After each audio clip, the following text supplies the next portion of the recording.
안녕하십니까? 뇌신경 질환을 40년간 진료해온 신경과 전문의 유강민입니다. 오늘 제가 드리는 말씀이 어쩌면 누군가의 삶을 송두리째 바꿀 수도 있다는 생각으로 이 자리에 섰습니다. 어느 날 아침, 배우자가 극심한 두통을 호소했을 때 가벼운 약 하나를 건네고 일상으로 복구했던 경험. 만약 그것이 마지막 대화였다면 어떨 것 같으십니까? 안타깝게도 우리 주변에서는 지금 이 순간에도 약 18분마다 한 분이 뇌졸중으로 쓰러지고 있으며 그중 3분 중 1분은 이전의 삶으로 돌아오지 못하고 있습니다. 더욱 주목해야 할 점은 이분들 중 70%가량이 발병 전 신체가 보내는 명확한 경고 신호를 경험했음에도 이를 간과했다는 사실입니다. 갑자기 머릿속에서 천둥 번개가 치는 듯한 격렬한 통증, 혹은 순간적으로 발음이 어눌해지거나 한쪽 팔다리에 힘이 쭉 빠지는 느낌. 이런 증상이 나타났을 때 곧 괜찮아지겠지라며 넘기시겠습니까? 이 글을 읽는 많은 분들이 이미 유사한 경험을 하셨을지도 모릅니다. 그리고 그 순간의 대처가 인생의 방향을 결정짓는 갈림길이었을 수도 있습니다. 제가 40년간 7,000명이 넘는 뇌졸중 환자를 진료하며 깨달은 바는 상당수의 뇌졸중이 충분히 예방 가능했다는 점입니다. 더욱이 많은 환자분들이 치명적인 발병 최소 3일에서 길게는 2주 전부터 몸이 보내는 구조신호, SOS를 감지했다는 사실입니다. 의사들 사이에서는 평생 자신이 치료해 온 병에 결국 자신도 걸린다는 말이 있습니다. 저 또한 매일 밤 뇌졸중, 특히 예측 불가능한 뇌동맥류 파열에 대한 깊은 우려를 안고 잠자리에 듭니다. 방금 전까지 건강했던 사람이 순식간에 쓰러질 수 있는 것이 바로 뇌혈관 질환의 무서움입니다. 2023년 대한뇌졸중학회 연구에 따르면 뇌졸중 환자의 62%가 발병 직전까지 일상생활에 전혀 지장이 없었다고 응답했습니다. 하지만 그 순간에도 그분들의 뇌 속에서는 이미 심각한 변화가 진행되고 있었던 것입니다. 제 진료실 한쪽 벽에는 벼락두통, 뇌가 보내는 마지막 구조 신호라는 문구가 걸려 있습니다. 오늘 이 글을 끝까지 읽으신다면 이 말의 무게를 절감하시게 될 것입니다. 더불어 글의 말미에는 제가 매일 실천하고 있는, 하지만 많은 분들이 알지 못했던 뇌졸중 예방을 위한 모분 건강법과 자가 진단 및 응급대처 요령을 상세히 알려드릴 예정이니 부디 끝까지 집중해 주시기 바랍니다. 사례 1. 놓쳐버린 골든타임. 고 박서연 씨 이야기. 선생님, 제 아내 좀 살려주십시오. 어제까지만 해도 정말 건강했는데 2020년 추운 겨울날 한 남성분이 눈물을 글썽이며 제 진료실 문을 다급하게 두드렸습니다. 44세 주부 박서연 씨의 남편분이셨죠. 그의 손에는 다른 병원의 진료 기록지가 들려 있었습니다. 먼저 뇌졸중 치료에서 골든타임의 중요성을 강조드리고 싶습니다. 뇌혈관이 터지거나 막힌 후 얼마나 빨리 적절한 치료를 받느냐에 따라 환자의 예후가 극명하게 달라집니다. 발병 후 3시간 이내에 치료를 시작하면 약 90%의 환자가 큰 후유증 없이 일상으로 복귀할 수 있습니다. 그러나 6시간이 지나면 이 확률은 40%로 급감하며 12시간이 경과하면 단 10%만이 완전한 회복을 기대할 수 있게 됩니다. 혹시 갑작스럽고 격렬한 생전 처음 경험하는 두통을 겪어보신 적이 있으십니까? 그때 어떻게 대처하셨는지요? 여러분의 경험을 댓글로 남겨주시면 비슷한 상황에 처한 다른 분들에게 소중한 정보가 될 수 있습니다. 박서연 씨는 평소 2 아이의 어머니이자 활발한 사회 활동을 하는 건강에 자신 있던 분이었습니다. 하지만 그녀의 몸은 이미 위험 신호를 보내고 있었습니다. 발병 3일 전부터 뒷목이 뻐근하게 아팠고 하루 전에는 갑자기 눈앞이 흐려지는 증상도 나타났습니다. 바쁜 일상에 쫓겨 그녀는 이 신호들을 대수롭지 않게 여겼습니다. 이러한 증상들이 나타난다면 결코 간과해서는 안 됩니다. 그것이 생명을 구할 마지막 기회일 수 있습니다. 결국 그날 아침, 평생 이런 두통은 처음이에요. 머릿속에서 누가 망치로 내려치는 것 같아요. 라며 극심한 고통을 호소한 박서연 씨는 대학병원 응급실을 찾았습니다. CT 검사 후 의료진은 단순 편두통으로 진단하고 진통제를 처방한 뒤 귀가 조치했습니다. 여기서 반드시 아셔야 할 사실이 있습니다. 초기 뇌동맥류의 미세 출혈은 일반 CT 검사에서 약 60% 정도만 발견됩니다. 즉, 10명 중 4명은 일반 CT에서 비상 없음 소견을 받을 수 있다는 의미입니다. 정확한 진단을 위해서는 CT 혈관 조영술이나 MRI MRA 검사가 필요하지만 환자가 적극적으로 증상을 설명하고 정밀 검사를 요청하지 않는 한 모든 응급실에서 이러한 검사가 우선적으로 시행되지는 않는 것이 현실입니다. 그날 밤, 박서연 씨는 참을 수 없는 통증과 함께 쓰러졌고 다시는 깨어나지 못했습니다. 뒤늦게 밝혀진 사인은 뇌동맥류 파열. 쉽게 말해 머릿속 시한폭탄 같던 혈관이 터져버린 것입니다. 남편분은 왜 첫 번째 응급실에서는 아무것도 발견하지 못했을까요? 아내를 살릴 기회가 분명 있었을 텐데요. 라며 오열했습니다. 이것이 바로 뇌동맥류의 가장 위험한 단면입니다. 초기 CT에서 잘 드러나지 않고 때로는 의료진조차 놓치기 쉽다는 점입니다. 그래서 저는 제 진료실에 벼락두통, 뇌가 보내는 마지막 구조 신호라는 액자를 걸어둔 것입니다. 갑작스럽게 찾아오는 생전 처음 경험하는 극도의 두통은 뇌동맥류가 파열되기 직전이거나 미세하게 누출되고 있을 때 나타나는 가장 중요한 경고 신호입니다. 특히 평소 두통이 없던 분이 빈생 최악의 두통이라고 표현한다면 단순 편두통이 아닐 가능성을 반드시 염두에 두어야 합니다. 대한뇌졸중학회의 최근 연구에 따르면 뇌졸중으로 사망한 환자의 73%가 발병 일주일 전 최소 한 가지 이상의 경고 신호를 경험했으나 그중 82%는 이를 심각하게 받아들이지 않았다고 합니다. 만약 벼락두통이 찾아온다면 주저하지 마시고 즉시 응급실을 방문하십시오. 그리고 의료진에게 이런 두통은 처음입니다. 뇌동맥류 파열 가능성도 확인하고 싶습니다. 필요하다면 CT 혈관 조영술이나 MRI 검사도 받고 싶습니다. 라고 명확히 요청하십시오. 의료진도 모든 가능성을 열어두고 있지만 환자 본인의 적극적인 정보 제공과 요청은 진료의 정확성을 높이는 데 큰 도움이 됩니다. 사례 2. 지식과 신속한 대처가 만든 기적. 김진우 씨 이야기. 선생님. 제가 오늘 이렇게 손주들 재롱을 볼 수 있는 건 다 선생님 덕분입니다. 61세에 은퇴한 기업 임원 김진우 씨는 평소 건강관리에 매우 철저했습니다. 매일 아침 혈압을 측정하고 주 3회 수영으로 체력을 다져왔습니다. 그런 그에게도 예기치 못한 위기가 찾아왔습니다. 여기서 잠시 곧 공개할 뇌졸중 5분 예방법의 핵심 중 하나를 미리 말씀드리겠습니다. 바로 매일 아침 혈압 측정의 생활화입니다. 김진우 씨처럼 매일 혈압을 확인하는 습관은 뇌졸중 발병 위험을 최대 30%까지 낮출 수 있다는 연구 결과도 있습니다. 어느 날 골프장에서 스윙을 하던 중 갑자기 머리에 번개가 내리치는 듯한 격렬한 통증을 느꼈습니다.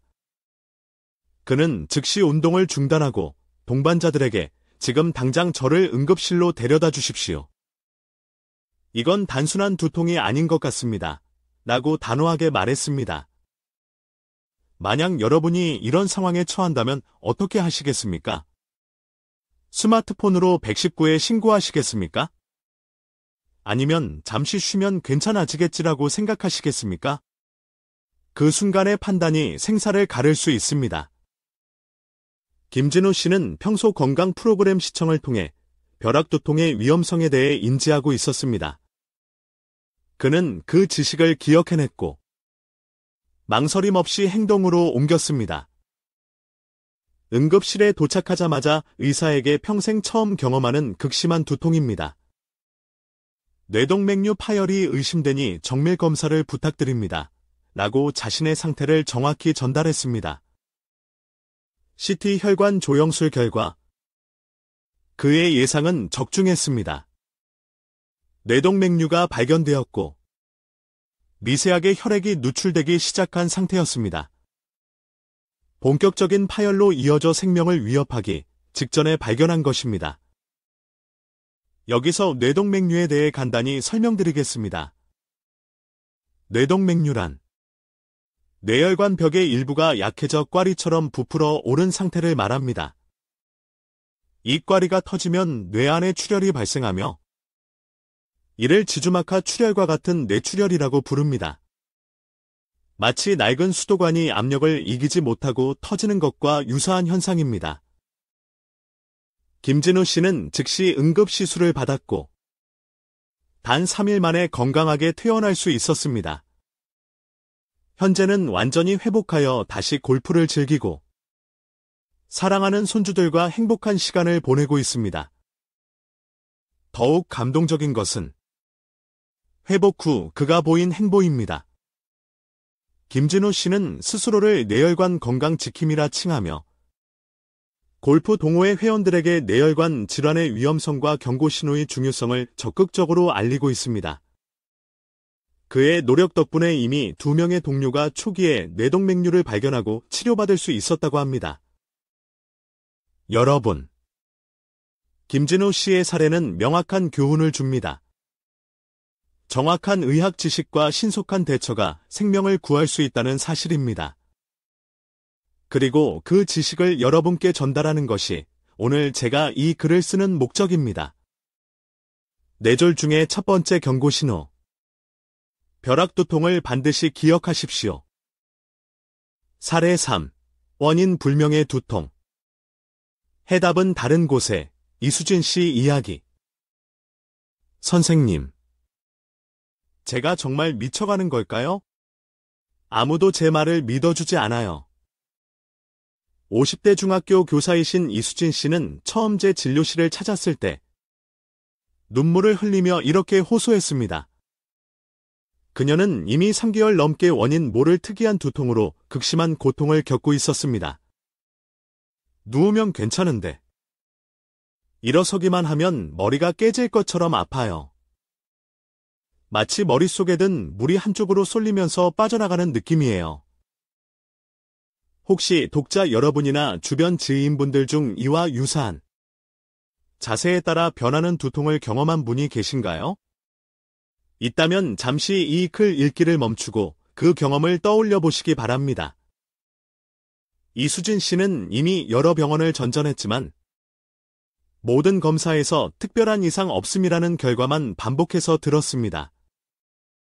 심지어 일부 의료진은 스트레스성 두통이나 갱년기 증상으로 치부하며 정신건강의학과 상담을 권유하기도 했습니다. 주변 사람들조차 그녀의 고통을 이해하지 못하고 꾀병으로 여기기 시작했습니다. 직장에서는 잦은 병가로 어려움을 겪었고 가족들마저 심리적인 문제로 생각할 정도였습니다.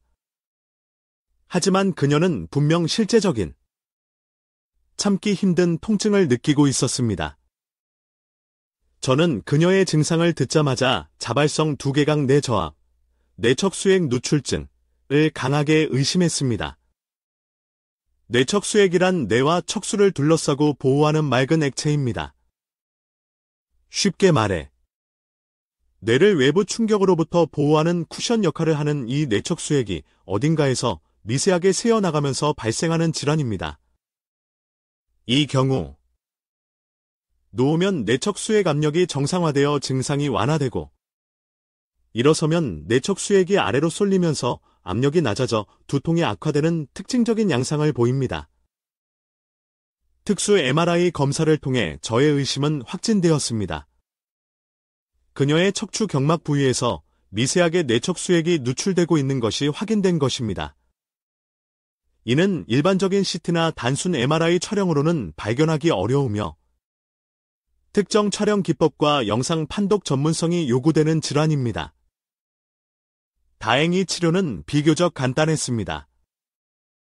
경막의 자가혈액 봉합술, 블러드 패치이라는 시술을 통해 그녀 자신의 혈액을 채취하여 내척수액이 누출되는 부위 주변에 주입함으로써 누출 부위를 막는 치료법입니다.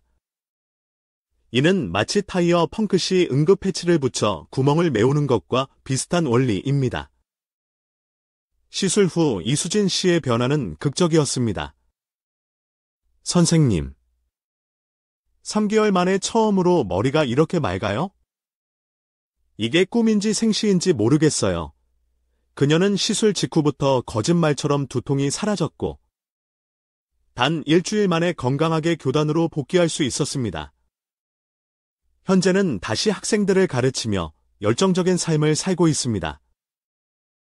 뇌척수액 누출증은 발생 빈도가 아주 높은 질환은 아니지만 많은 환자들이 정확한 진단을 받지 못하고 만성적인 고통에 시달리는 경우가 적지 않습니다. 특히 원인 불명의 두통으로 치부되거나 심리적인 문제로 오인받기 쉽습니다. 뇌졸 중에 또 다른 중요한 경고 신호 중 하나는 바로 이처럼 자세에 따라 변하는 두통입니다. 특히 누우면 호전되고 일어서면 악화되는 양상의 두통이 지속된다면 단순 두통으로 여기지 마시고 반드시 신경과 전문의를 찾아 뇌척수액 누출 가능성에 대한 정밀 진단을 받아보시기 바랍니다. 사례 4. 소리 없는 살인자 고혈압. 젊다고 안심할 수 없습니다. 강태준 씨 이야기. 혈압약을요? 제가 왜요? 아직 나이도 젊고 운동도 꾸준히 하는데요. 47세의 전직 운동선수 출신 사업가 강태준 씨는 고혈압 진단을 받았을 때 크게 당황하며 이렇게 반문했습니다. 그는 20대의 전국체전 메달리스트였을 만큼 건강을 자신했고 은퇴 후에도 규칙적인 운동으로 건강관리를 해왔기 때문입니다. 선생님, 약 없이 운동이나 식단 조절만으로는 안 될까요? 많은 분들이 강태준 씨와 비슷한 생각을 하십니다. 나는 아직 젊다. 운동을 열심히 하니 괜찮을 것이다. 혈압약은 한번 먹기 시작하면 평생 먹어야 한다 등의 이유로 적절한 고혈압 치료 시기를 놓치곤 합니다. 잠시 시간을 내어 자신의 혈압 수치를 떠올려 보십시오. 최근 언제 혈압을 측정해 보셨습니까? 고혈압은 소리 없는 살인자라고 불립니다. 특별한 증상 없이 서서히 우리 몸의 혈관을 손상시키기 때문입니다. 이 글을 읽고 난 후 가까운 병의원이나 공공장소에서 혈압을 꼭 한번 측정해 보시길 권합니다. 충격적인 사실 하나를 말씀드리겠습니다. 뇌졸중 환자의 약 70%에서 고혈압이 동반됩니다. 고혈압은 그 자체로는 뚜렷한 증상을 유발하지 않지만 매 순간 여러분의 뇌혈관벽에 지속적인 압력을 가하며 망치질을 하는 것과 같습니다. 특히 수축기 혈압 140mmHg 또는 이완기 혈압 90mmHg 이상의 고혈압 상태가 지속되면 뇌혈관 벽이 약해지거나 손상되어 결국 혈관이 터지는 뇌출혈 혹은 혈관 내의 혈전, 피떡, 이 생겨혈관을 막는 뇌경색의 발생 위험이 현저히 증가합니다. 여기서 여러분께 약속드린 핵심 정보 중 하나를 더 공개하겠습니다. 곧 자세히 설명드릴 모분 뇌졸중 예방법의 또 다른 비밀은 바로 아침 기상 직후 공복 혈압 측정입니다.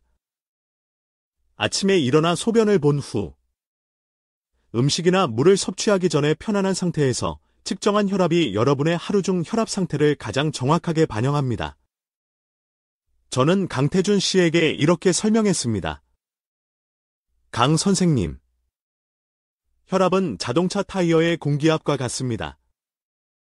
적정 수준보다 공기압이 과도하게 높으면 타이어가 언제 터질지 모르는 위험한 상태가 되죠. 우리 뇌혈관도 마찬가지입니다. 지속적으로 과도한 압력을 받으면 언젠가는 손상되거나 파열될 수밖에 없습니다. 하지만 약을 먹으면 평생 먹어야 한다고들 하던데요. 반드시 그렇지는 않습니다.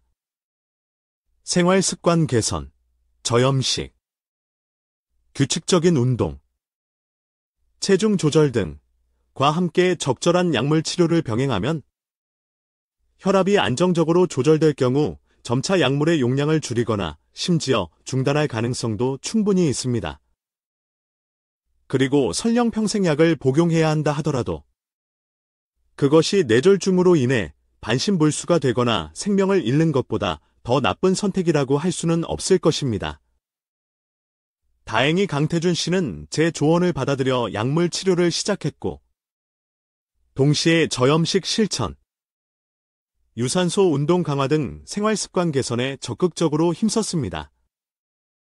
그 결과 2년 후에는 의사와의 상담하에 혈압약 용량을 절반으로 줄일 수 있었고, 꾸준한 관리 덕분에 5년 후에는 혈압약을 완전히 끊고 정상 혈압을 유지하게 되었습니다. 뇌졸중의 세 번째 중요한 위험 인자이자 관리 가능한 요소는 바로 고혈압입니다. 증상이 없다고 방치하지 마십시오. 정기적인 혈압 측정을 통해 자신의 상태를 정확히 파악하고 고혈압으로 진단받았다면 반드시 의사의 지시에 따라 적극적으로 치료하고 관리해야 합니다. 시중에 수많은 뇌 건강 영양제가 있지만 그 어떤 것도 기본적인 혈압 관리를 대체할 수는 없습니다. 가장 효과적이고 검증된 뇌 건강 관리법은 규칙적인 혈압 측정과 적절한 치료, 균형 잡힌 식단, 규칙적인 운동, 그리고 금연과 절주임을 명심하십시오. 특히 흡연은 비흡연자에 비해 뇌졸중 발생 위험을 2배에서 4배까지 높인다는 연구 결과가 있습니다. 사례 5. 절망 속에서 피어난 희망. 그리고 예방의 교훈. 오지아 씨 이야기. 선생님, 저희 아기가 태어났어요. 건강한 딸아이예요. 37세 오지아 씨가 사랑스러운 아기를 안고 제 진료실을 다시 찾았을 때 저는 벅찬 감동을 주체할 수 없었습니다. 그녀의 사례는 제 40년 의사 생활 중에서도 가장 극적인 회복과 생명의 기적을 보여준 경우였기 때문입니다. 지금부터 제가 드리는 이야기는 우리 모두에게 예방의 중요성을 다시 한번 일깨워 줄 것입니다. 1년 전, 오지아 씨는 갑작스러운 의식 저하로 응급실에 실려왔습니다. CT 검사 결과 뇌동맥류 파열로 인한 지주막하 출혈 진단을 받았고 그녀는 이미 깊은 혼수 상태에 빠져 있었습니다. 뇌 속에 시한폭탄 같던 동맥류가 터져 출혈이 뇌 전체로 퍼진 매우 위중한 상황이었습니다. 더욱 놀라운 사실은 그녀가 임신 초기 상태였다는 점입니다. 오지아 씨 자신도 임신 사실을 인지하지 못하고 있었습니다. 수술은 그야말로 총각을 다투는 그리고 극도로 위험한 상황이었습니다. 뇌수술 자체의 높은 난이도에 더해 마취제와 각종 약물이 태아에게 미칠 수 있는 영향까지 고려해야 했기 때문입니다. 하지만 그녀의 가족들은 검언이와 아기, 두 생명 모두를 살려주십시오 라며 간절한 마음으로 수술을 결정했습니다. 8시간에 걸친 대수술 끝에 파열된 뇌동맥류를 성공적으로 치료, 코일 색전술 할 수 있었습니다. 그러나 그것은 또 다른 시작에 불과했습니다. 오지아 씨는 수술 후에도 2주간 의식이 돌아오지 않았고 가족들은 매일 병실에서 그녀의 귓가에 뱃속아기의 심장 소리를 들려주며 기적을 염원했습니다. 그리고 마침내 수술 후 17일째 되는 날 그녀는 기적처럼 눈을 떴습니다. 우리 아기는 괜찮아요. 의식을 되찾은 그녀의 첫 마디였습니다. 다행히 태아의 상태는 안정적이었고, 오지아 씨는 길고 힘든 재활 과정을 훌륭하게 이겨내어 거의 완전에 가까운 회복을 이루었습니다. 그리고 정확히 임신 38주째, 건강하고 예쁜 딸아이를 품에 안았습니다. 오지아 씨의 사례는 기적과도 같지만 사실 이러한 위기는 충분히 예방할 수 있었습니다. 그녀는 나중에야 알게 되었지만 임신 전부터 간헐적으로 높은 혈압 수치를 보였고 직계 가족 중에 뇌혈관 질환 병력이 있었습니다. 만약 정기적인 건강검진을 통해 이러한 위험 요소를 미리 인지하고 적극적으로 관리했더라면 이처럼 생사를 넘나드는 극단적인 상황은 피할 수 있었을지도 모릅니다. 40년차 신경과 전문의가 매일 실천하는 5분 뇌졸중 예방법. 오늘 우리는 뇌졸중의 3가지 주요 경고 신호와 1가지 핵심 위험 요인에 대해 알아보았습니다. 벼락두통, 갑자기 찾아오는, 생애 처음 경험하는 극심한 두통, 자세 의존성 두통, 특히 누우면 호전되고 일어서면 악화되는 양상의 두통, 뇌척수액 누출 의심, 고혈압, 뚜렷한 증상 없이 혈관을 손상시키는 소리 없는 살인자. 이제 제가 약속드렸던 지난 40년간 연구하고 저 스스로도 매일 실천하고 있는 5분 뇌졸중 예방법을 알려드리겠습니다. 이 방법은 하버드 의과대학과 일본 교토 대학의 공동 연구 등 여러 연구를 통해 그 효과가 제시된 바 있으며 뇌졸중 발생 위험을 낮추는데 도움을 줄 수 있다고 알려져 있습니다.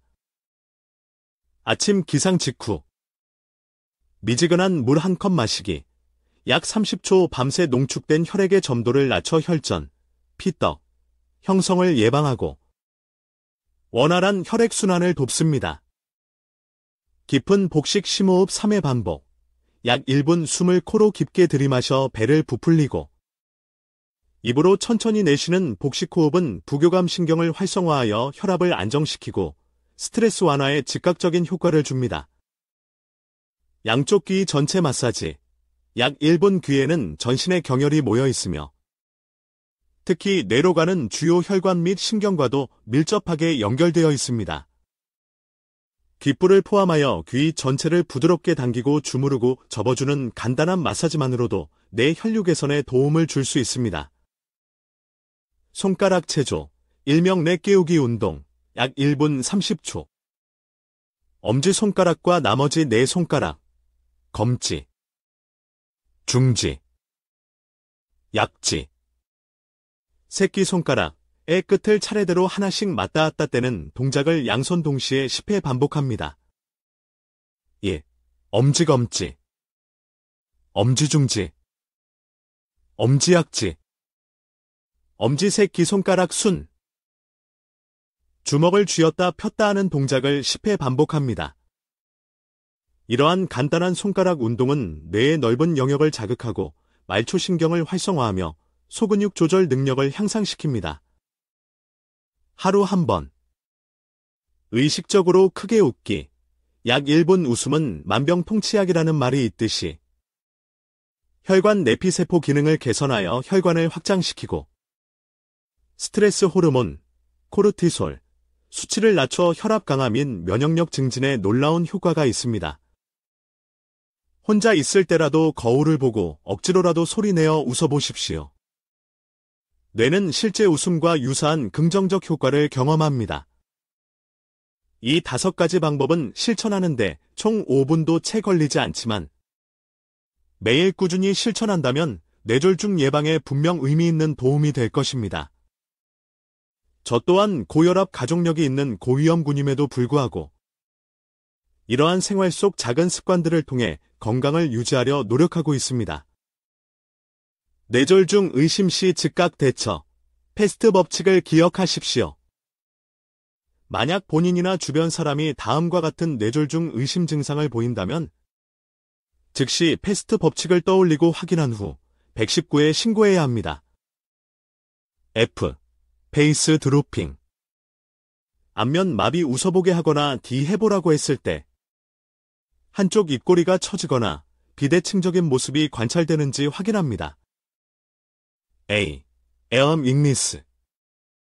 팔마비 양팔을 앞으로 나란히 들게 하거나 눈을 감고 양팔을 90도로 들고 10초간 버티게 했을 때 한쪽 팔이 힘없이 처지거나 제대로 들지 못하는지 확인합니다.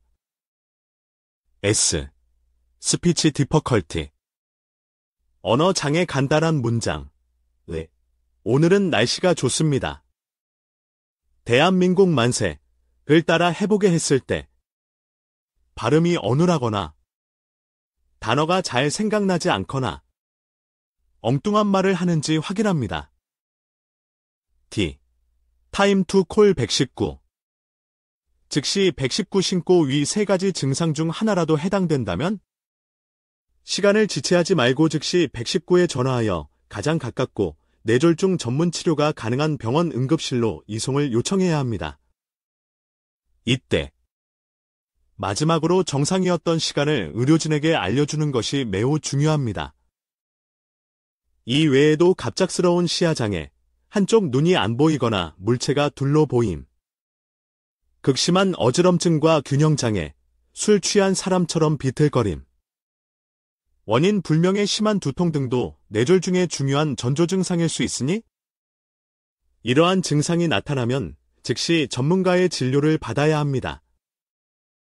지난 40년간 의사로서 환자분들을 진료하며 가장 큰 보람을 느꼈던 순간은 질병을 성공적으로 치료했을 때뿐만 아니라 저의 조언과 정보를 통해 환자분들이 질병 자체를 예방하고 건강한 삶을 영위하게 되셨을 때였습니다. 오늘 제가 드린 이 정보들이 부디 여러분과 여러분 가족의 소중한 건강과 생명을 지키는데 실질적인 도움이 되기를 간절히 바랍니다. 정기적인 건강검진, 혈압, 혈당, 콜레스테롤 관리, 금연과 절주, 규칙적인 운동과 균형 잡힌 식단. 이것들이야말로 첨단 의학 기술보다 더 중요하고 효과적인 뇌졸중 예방의 기본임을 다시 한번 강조드립니다. 감사합니다.